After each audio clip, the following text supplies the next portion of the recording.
మనం మొదటగా చూస్తే అంటే ఇప్పుడు అపార్ట్మెంట్ కల్చర్ అనేది చాలా ఎక్కువగా అయిపోయింది. అపార్ట్మెంట్లో లిఫ్ట్ అనేది తప్పనిసరిగా ఉంటుంది. అంటే ఈ లిఫ్ట్ అనేది ఏ దిక్కున ఉండాలి, అంటే ఏ దిక్కున ఉండకూడదు, అంటే ఏ దిక్కున ఉండకూడదు అంటే ఎటువంటి సమస్యలు వచ్చే అవకాశాలు కూడా ఉంటాయి? ఓకే, సాయిరామ్ అమ్మ, అపార్ట్మెంట్ కల్చర్లో లిఫ్ట్ అనేది మనం తప్పనిసరిగా వాడుకలో ఉన్నది. అయితే లిఫ్ట్ ఏర్పాటు చేసుకోవడానికి మనకు దక్షిణ ఆగ్నేయము ప్రథమ స్థానము.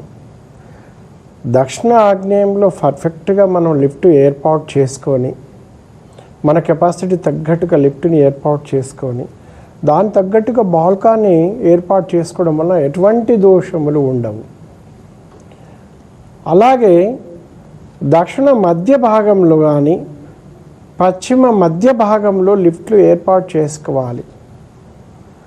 అలా కాకుండా మనకు వచ్చేసి మూడవ ఛాన్స్ ఏంటిదంటే పశ్చిమ వాయుంలో కూడా లిఫ్ట్ని ఏర్పాటు చేసుకొని దానికి తగ్గట్టుగా బాల్కానీ ఏర్పాటు చేసుకోవడం. ఇలా చేసుకున్నప్పుడు ఎటువంటి దోషములు అనేవి ఆ గృహస్థులకు కానీ అపార్ట్మెంట్ కల్చర్ ఉన్న వాళ్ళు ఎవరికి కూడా లిఫ్ట్ ద్వారా ఎటువంటి దోషములు ఉండదన్నమాట. అలా కాకుండా ఒక డిజైన్ చేసుకునేటప్పుడు, అంటే ఇప్పుడు హైరేజ్ బిల్డింగ్లు ఉన్నప్పుడు దాని తగ్గట్టు లిఫ్ట్లని ఏర్పాటు చేయడం జరుగుతుంటుంది. కానీ ఎప్పుడైనా కూడా మనకు మన సైట్లో దక్షిణ మధ్య భాగము పడమర మధ్య భాగంలో ఏర్పాటు చేసుకోవడము శుభము.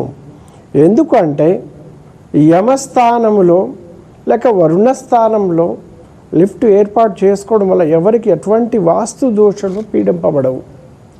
అలా కాకుండా ఒక డిజైన్ చేసుకునేటప్పుడు కొంతమందికి ఉత్తర ఈశాన్యంలో, కొంతమందికి అంటే కొన్ని సైట్స్కి అంటే ప్లాట్స్కి ఒక్కొక్క ప్లాట్ చేసుకున్నప్పుడు ఉత్తర ఈశాన్యంలో లిఫ్ట్ ఉండడం చాలా పెద్ద దోషము. అలాగే తూర్పు ఈశాన్యంలో లిఫ్ట్ రావడం, దాని పక్కనే డోర్ ఇచ్చేస్తూ ఉంటారు.